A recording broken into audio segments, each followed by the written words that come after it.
My mother once told me that flies were Satan's messengers, but I didn't quite understand what she meant. Until I was faced with an event that showed me how true that statement was. When my son was very young, his father Mike and I worked for a real estate company as head maintenance and painting in the desert of Palmdale, California. We were having problems with some tenants at our apartment stealing tools and equipment from our garage. So the owner of the company we worked for told us that there was a small house at the edge of town that needed some work and cleaning up. He said the prior tenants up and left after 2 years without saying a word, leaving everything behind inside the house, the garage and in the back of the property. All we had to do was throw away some trash, some minor repairs and some painting. By the time we were done, he said that there was a unit becoming available behind Mike's parents, and we could have it. We were excited to get out of the hellhole we were in, and even though we would be working during our stay there, it was a great place for our dogs to run. It happened pretty quick. No sooner did our things go into storage, our boss was calling us to go out there. The house was old and sat back from the road. There was one lonely street light shining in front and had a large construction dumpster placed on the side of the property. It took us a while to make the place habitable at best. I told Mike, wow, the former tenants really did leave everything behind, from food on the stove to clothes in the closets. They must have been in some hurry, but at least they left some nice furniture. The first couple of weeks were different. You know, all the creaks of an old house kind of different. The longer we stayed, the clearer it was why the tenants left as abruptly as they did. My son Cody's room was right across from ours. Sometimes in the middle of the night, he would start groaning. I would go in, only to find his legs over the foot of his bed, him still asleep and the blanket on the floor. I just figured he wiggled down, so I would tuck him back in bed. One morning, he was sitting in the kitchen eating a bowl of cereal while I was fixing the drawer, and he started telling me about this little boy in his room. I thought he was talking about a dream. He looked dead in my face and insisted it was real. You see, my son had a very active imagination, and he talked to everything, even his shoes, so this was not unusual to me, so I didn't think about it too much. There were a few things going on that I couldn't explain. Strange things, but not scary at that time. I woke up with small red circles the size of a nickel on the upper part of my arms that later turned into bruises, and Mike had scratches down his back that he didn't even know were there. I think because we were so focused on getting this house and property done, we weren't really paying attention to anything that might be paranormal. Plus, Mike did not believe in that sort of thing at all. Later that week, I was up early painting the French doors, separating the living room from the hall to the bedrooms, when my son came out of his room, crying. I rushed over and picked him up, and brought him over to the couch to calm him down, and find out what was wrong.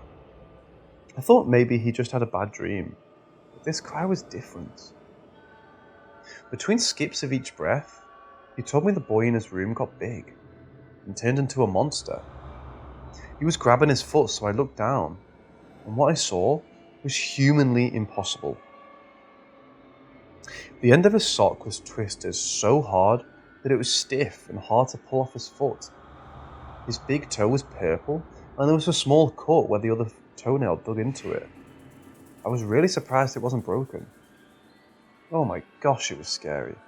There was no way, no matter what Mike said, was I going to let him sleep in that room anymore. All doubt was gone.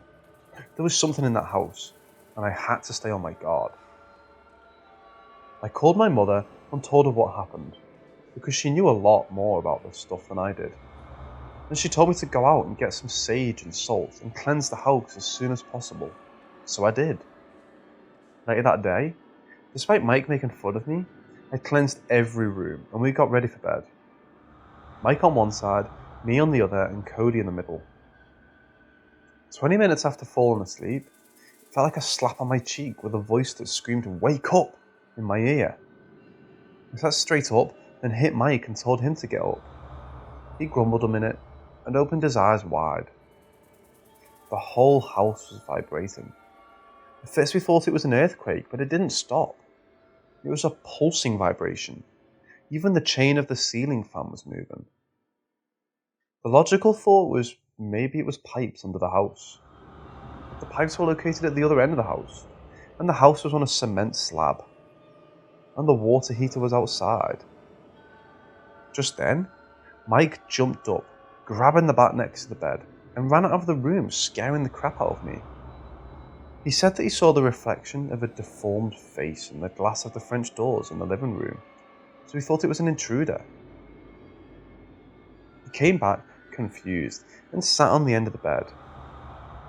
That night we laid there, feeling the house shake and moan until we fell asleep. The next morning Mike was talking with a friend on the phone, and the first thing out of his friend's mouth was, maybe the house was haunted. He gave me a look, like perhaps there might be something to this paranormal thing. A week passed, and needless to say that we were on the edge, but the house was almost done. Only the garage and property were left to do. It was Sunday, and my mother, who had my other 5 kids for the summer, thought she would make the trip over the hill to see us on their way back from church. She said that the closer they got, the more that she had the feeling of dread take over her. When they arrived, the kids flooded from the van, gave kisses and hugs, then ran out back to play with the dogs. My mother and eldest sister came in and sat down in the living room. Everything was fine, but this look came over my mother's face. She said, "Do you smell something? It smells like something dead." I didn't at the time, but the smell eventually took over the whole house, and flies started showing up in droves. We didn't know where they were coming from. Mike looked all around for a dead rodent or something, but there was no reason for it. We closed all the vents and windows, but they kept coming and completely covering the ceiling, and halfway down the walls like a thick fog. Mom said that whatever was in that house didn't want them there. You see, my mother was very spiritual, and people often referred to her as a beacon of light, and I felt like maybe she was right about it, not wanting her there. But before she could get up, cut the visit short, her eyes got heavy, and she felt drained. She said that she didn't understand what was wrong with herself, and my sister couldn't drive, so my mother went to lay down in the van for a bit. In the meantime, the kids came in, and after the initial shock of seeing the living room and kitchen taken over by flies, we made a game of it. We took the shop vac and a vacuum and sucked the flies right out of the air and off the ceiling. I remember filling up 2 bags and half a canister with flies.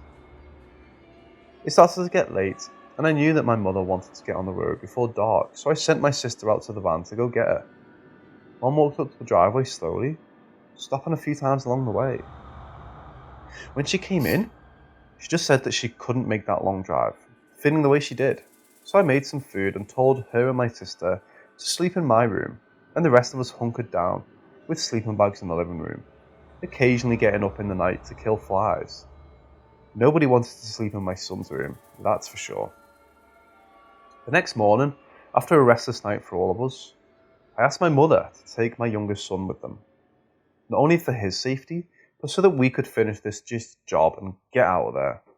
I thought he'd be upset leaving me, but he was happy to get out of there. I didn't blame him one bit. The most surprising thing was that 30 minutes after they pulled out of the driveway, every fly in the house went away, leaving not one behind. My mom called after that they got home, and she said that it didn't surprise her. The work around the house was coming to an end, thanks to a few friends reluctantly coming over to help, so all that was left was the outside and the garage. On this day, my friend Bonnie and her boyfriend came over to help. She heard so many stories that curiosity got the best of her, having studied the occult. We were working in the garage and the guys were working outside. The garage was packed with dust, covered boxes, and random junk was all over the place, and there was a thick layer of desert sand and dirt on the floor. It felt dark and ominous in there. Despite it being the middle of summer, it was noticeably cool as well, which we didn't mind at all. After we got all of the boxes out, we started pulling things off the shelves. There must have been around 12 glass jars, various sizes, with brown liquid in them, and something floating inside them that we couldn't figure out what it was. The lids were sealed with red and black wax, and what looked like hair was wrapped around the lid. I told her to just put them down and finish cleaning so we could get out of here. So she climbed on the workbench and started emptying the cabinets while I swept the floor. It looked like there was paint on the ground underneath all that dirt. Just then, she said, "Ew." I stopped sweeping and went over to where she was to see what she was referring to. She asked me to give her a flashlight and she started pulling out some pretty weird things. A crow's beak, a chicken claw, a bottle cap with what looked like brownish red dried ink, and a long feather writing quill, and some human teeth. Ew. I told her to toss that stuff and went on sweeping. As I was looking down, and it looked like the floor was moving, so I asked her to toss me the flashlight. When I lit up the floor, it was maggots all over where I was standing, so I screamed and jumped on a stool. Well, my scream startled her, so she jerked and knocked over one of the jars and it went crashing down where I was sweeping, and the liquid washed away some of the dirt, revealing a pentagram painted on the floor, and what looked like some sort of animal embryo came out of the broken jar. The hair on my arm raised, and we both ran the hell out so fast, and we refused to go back in there. We worked in the yard and left the garage and everything in it up to the guys. We never slept in the house after that day. We stayed at Bonnie's mother's house and moved into our new place a few weeks later. Thank you for reading. Just a little side note, as my son, who is 25 now, was reading this, he said that he remembers those times, despite being so young. Years later, the kids all remembered sucking flies from the air, but they never remembered why.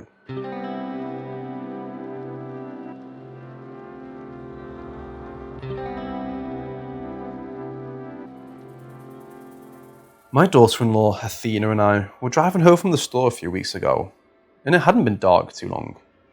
It's a rural area in Washington, so the houses are a little set back, with a forest feel. The road we were driving down, we've been on a million times, so we know the surroundings very well. I also know how to put my bright lights on so I can see deers. This was not a deer. As I got halfway down this road, I saw what looked like eyes reflecting off my headlights, on the right in the distance, so I started to slow down. This prompted Athena to look up to see why I was slowing down, and she saw this too. As we got closer, we noticed that this thing wasn't shaped like a deer, and it seemed to be on two legs. It was tall and grey with an elongated face, and the eyes were elongated as well, with no nose or mouth that we could make out. Its eyes weren't shining yellow or white, more like a grey and radiant blue. It stood tall, with two long arms to its side, and as we slowly passed, it backed up into the tree line, staring directly at us. Not the car, but at us. Athena said, "Wait, what?" as we passed, because there was nowhere for that thing to go, but it was totally gone. That sent shivers and a feeling of uneasiness over both of us for the rest of the night. The next day we got in the car and drove to the exact spot where we saw that thing because we had our doubts. But we're more confused than ever. Not only was there a very tall fence that extended the whole property, but it also has an additional 3-strand razor barb on top of it, making it impossible to jump over, and the fence was well intact. This being reminded me of something I saw a few years back on a road not too far from this sighting. It was crawling into the bushes on the other side of train tracks. Every day we pass there, we look with wonder. And the question we've asked each other was, what do you think would have happened if we'd have stopped? The question we also have is, was this a living being?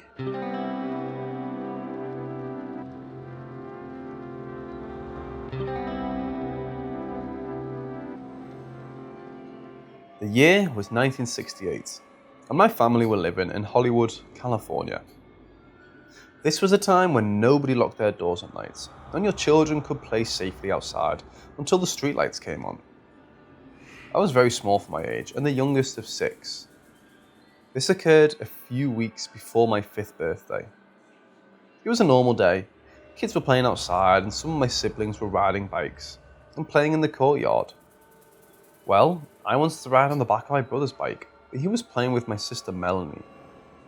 I remember hopping up and down on the sidewalk, bugging my older siblings to give me a ride. So my sister Rachel gave in. I think she was tired of hearing me beg. Now, our mother told us to never ride our bikes without wearing shoes.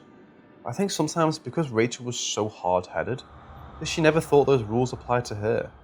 So she picked me up and put me on the back of a bike with a banana seat and told me to hold on to the sissy bar. Well, the moment I realised she didn't have pegs for my feet, I got scared. No, I'm scared. I changed my mind. I remember telling her over and over, but at that point she was going to take me for a ride. She told me it would be fine, just hold my feet out wide. Well, Rachel had a tendency to sway every time she pumped the pedal, and my little legs were teetering back and forth until whoosh, my foot went into the bicycle spoke and cut off my toe.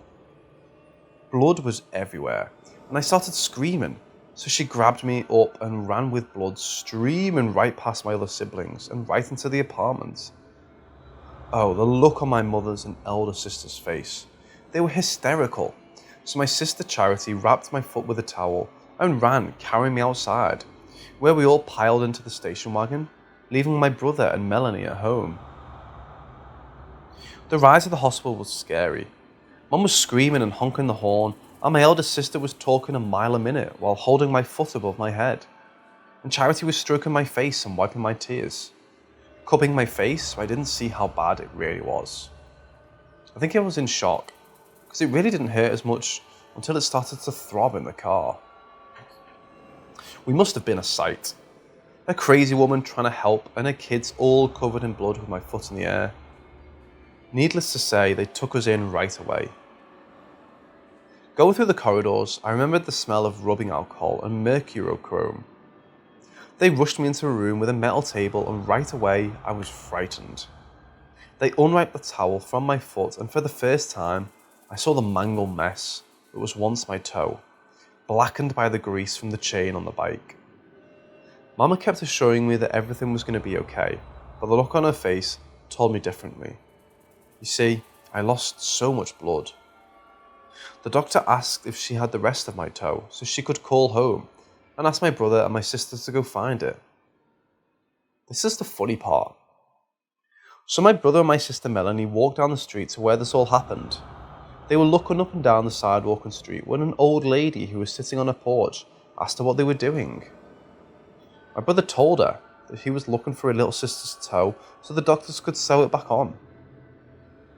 The old lady told him that she saw the toe and put it in a baggie and threw it in a big dumpster. And if he wanted, he would have to climb in and dig it out. So that's what he did. After he found it, he jumped out. My sister Melanie, who was standing there the whole time with her eyes bigger than saucers, went with him to the neighbour's apartment to ask his friend's mom for a ride to the hospital.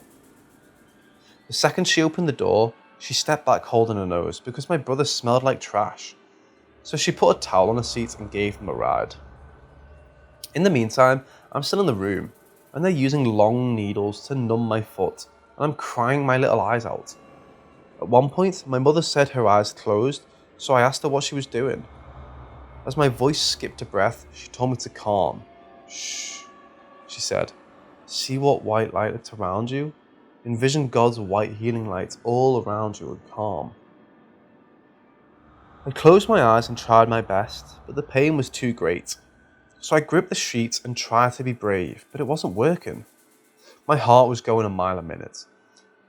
And with all that commotion in the room, I couldn't calm down. By now, half of my toe showed up, and they started preparing me for surgery. I pleaded with my mother to stay with me, but of course the doctors said no, so I started freaking out. My mother felt helpless, so she held me one last time. While I was in her arms, I saw a bright light over her shoulder. It was so bright that I squinted my eyes and tried to move her aside to see what it was. A man with long black hair and caramel-coloured skin in a long orange robe and glow from his face. He was standing there smiling at me. Standing next to him was what looked like a beautiful male angel, so bright that its light filled the room. I felt warmth come all over my body, and a sense of peace calmed my heart. I looked at my mother and told her that she could leave and not to worry.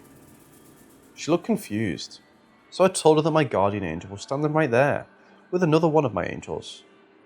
"Don't you see them?" I asked my mother and Charity, but they didn't see anything. She put my hand on her cheek and I told her not to cry, because I wasn't scared anymore. They wheeled me into the operating room and gave me something that put me to sleep, telling me that I would wake up soon. I remember seeing the doctors and nurses all working on me, with a big round light blocking out their faces, and I was hearing them talk. My body felt light and I felt myself floating up over their heads, and I saw my little body laying there. Looking over the other side of the room, I noticed that a man in the orange robe extending his hand, and the angel smiled, giving off the most calming vibration. I heard the doctor talking to the nurse, and he was telling her that his daughter was about the same age as I was, and he was very concerned because she's very sick and has an important operation that she has to have soon. I looked up at the angel's face, and she nodded her head and smiled. It felt like only moments had passed when I was being pulled back into my body. I woke up seeing my mother's beautiful face smiling and her eyes full of tears. They told my mother that I would have to wait quite a few more operations before I could walk, and that I might have a limp. They also said that I was lucky it wasn't my whole foot, being as small as I was. Well, there were no regular rooms available at the time, so I had to be put in the pediatric burn ward. The room smelled weird and it had to be kept cold. There were 4 other girls in there, some laying in contraptions to hold them still. The only bed they had for me was a big metal crib with bars that went all the way up like a cage. I didn't know I was going to be staying there all night. I thought that when my mother said that I would only be there a little bit, I would be going home soon. I asked my elder sister if I could feed myself, and of course, so she said yes. Then the nurse marked something down. After my family left for the night, I don't think because of all the commotion in the room with the other patients that it truly set in, I was all alone. There was a girl that stood too close to the floor heater, so I set her nightgown on fire. One was playing with matches, and one girl reached over the stove and caught her sleeve on fire. Well, the girl with the nightgown was laying in a contraption that held her in place, and she was watching TV through a mirror because her chin was stuck to her chest. This was all very traumatic for me. I didn't understand what was going on.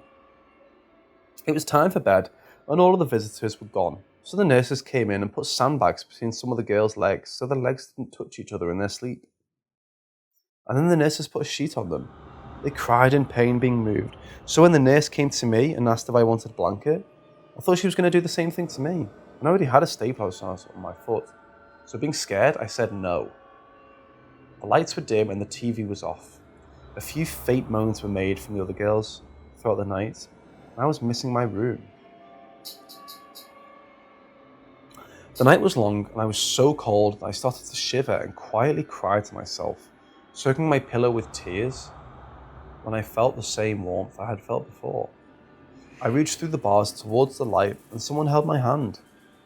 I didn't feel like crying anymore, and my eyes became very heavy and I fell asleep. The next morning, the nurses woke us bright and early and the hospital was bustling with different noises. An orderly came in and put my food in a tray. She said that it says here that you can feed yourself, and then she left. Well, there was a stabilizer on my foot, and there were bars on my bed, so I couldn't feed myself if I wanted to. I laid there and it felt like forever since I saw my family, and I was hungry. I almost started to cry, and I heard a voice. "Hey, you, little girl over there." I tried to prop myself to see who was calling me, but I didn't see anyone. "I saw you last night," the voice said. "Who was that by your bed?"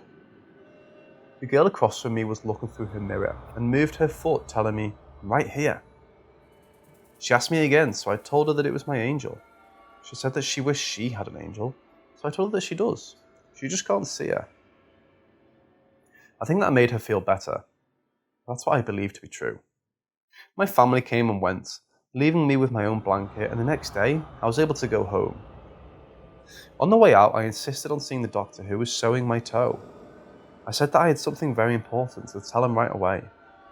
The nurse thought that was cute, I guess, so she called him in the intercom, and shortly he arrived to meet us in the hall. He asked me what he could do for me, so I motioned him down to the wheelchair with my fingers and said that I needed to tell him something in his ear. So he bent down to my face, and I whispered, "Thank you." Then I told him that his daughter will be just fine. "I know it," I told him. Then I said that she won't be sick anymore, so don't worry. Then I kissed him on his cheek. He stood up and stuttered, holding his mouth. Then he hugged my mum for a long time. My mother didn't know what to think, so on the way home I told her all about my new friends in the burn ward and all the things that happened to me there. My mother told me as I got older that it never surprised me when I was little, because I was always saying things, or unexplained things would always happen to me. I miss my mother.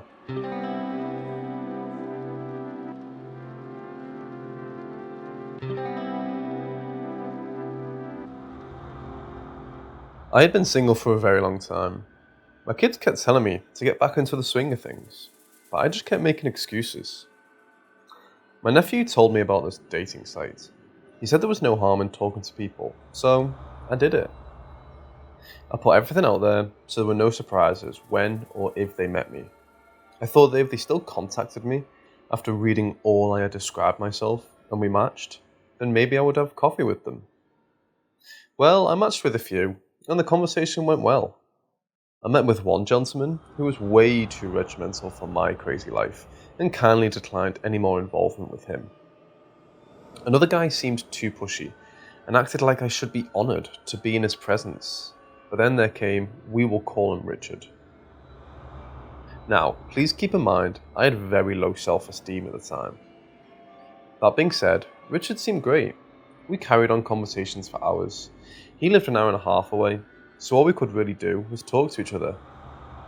We talked about our kids, dreams, goals. My daughter even friended one of his sons on Facebook. I was a secretary for some self-help meetings in my town, and he was going to school to be a counsellor. Perfect, right? We talked for at least 4 months, but after a while, I noticed he kept having small problems come up. Arguments with his mom with whom he was living, no money for gas, his truck broke down, his oldest boy was mad at him. Just little things, you know? Not anything that would set me off, but it was poor me to heck with the attitude. I tried to let that go and really be a positive influence in his life. His mother and boys loved me and told me that they had never seen him so happy. Times went on, and we were still talking every day. I had an opportunity to come see him, and of course, my daughter went with me so she could meet his son in person as well. I took him and his son out to eat at the only little coffee shop in that town. He knew I was on a fixed income, but I paid anyway because he was going to school and didn't have an income as of yet. We had a good time. We met at his son's house on a hilltop town. We were having such a good time that we didn't notice that the snow was coming down hard and the roads were icing up, so my daughter and I stayed the night in one of the rooms. It seemed like the closer we got to his family, the more distant they became to him. It was odd.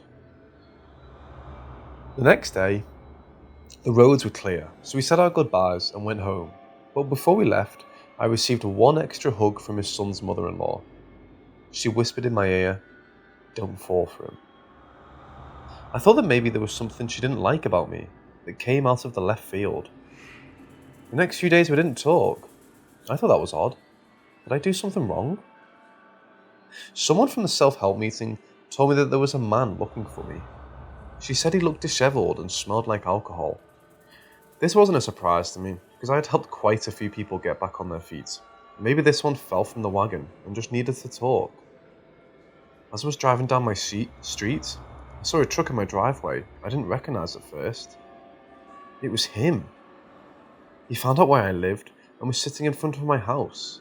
At first I was happy, until I looked in his truck and saw him slumped over, reeking of booze. At that point, my fix mode set in, and I asked him in for some strong coffee. He told me that he'd had a blowout with his mother, and she kicked him out and his boys won't talk to him. I got him some clean clothes and told him to take a shower. I figured we could sort it out the next day. In the meantime, I was taking him to a meeting. He sobered up and agreed to go. The whole time at the meeting, my friends were acting like I'd lost my mind. Did they see something I was blind of? We went back to my house and he seemed okay. Almost too okay. Like nothing at all had happened. My son pulled me aside and told me he didn't like him much, but thought that maybe he was just being overprotective. I should have paid more attention. We went to the store because I wasn't prepared for the extra mouth, and I bought 4 2 litres of a soda, a gallon of milk, and 2 monsters for both him and my son, some chips, and other things for dinner. After we ate, we all watched some TV and headed off to bed. I let him sleep on the spare bed in my room, but in the middle of the night, he tried to get frisky. At the point, no. My grown kids were in the other room, and something just didn't sit well with me. Like he wasn't the same man he was before. The next morning, my daughter came running out of the bathroom, angry. She said in a loud voice, "Someone pissed all over the toilet." He didn't say a word. Later, we were all eating breakfast, and he started to let food drop out of his mouth onto the table and floor, and was spitting food while he was talking. He took 3 2 litres and drank them back to back, letting some run down his chin. What the hell? Then, yes, there is more. He took the remote and started to setting future recordings for his favourite shows and deleting a few of my grandchildren's. He set recordings for weeks in advance. Wait, what are you doing, my friend? This is not cool, I told him. He acted like I said nothing. Then he went to the refrigerator and told me that I had to go to the store to buy more soda and stuff because it was all gone. Like it was gone. He even drank my son's monster and the whole gallon of milk. One day, mind you, only one. At this point, my daughter was also livid, so she contacted his son and he proceeded to tell her that Richard's mother kicked him out because he wouldn't get a job and was stealing money and eating her out of house and home. His other son didn't talk to him because he keeps asking for money and won't pay him back. He himself was mad at him for lying to me by telling me that he was going to school when he wasn't, and using me as his next big meal ticket. Well, that was it. I got all his stuff together and took it to his truck and asked him to leave. It doesn't end there.